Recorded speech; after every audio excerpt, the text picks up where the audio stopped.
بسم الله الرحمن الرحيم.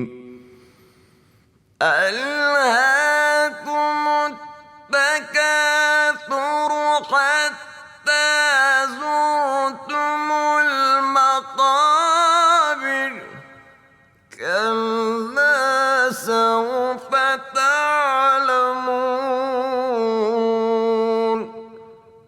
ثم كلا سوف تعلمون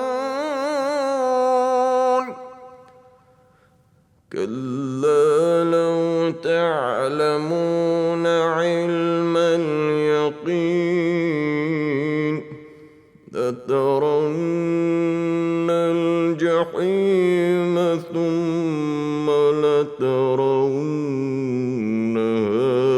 عين اليقين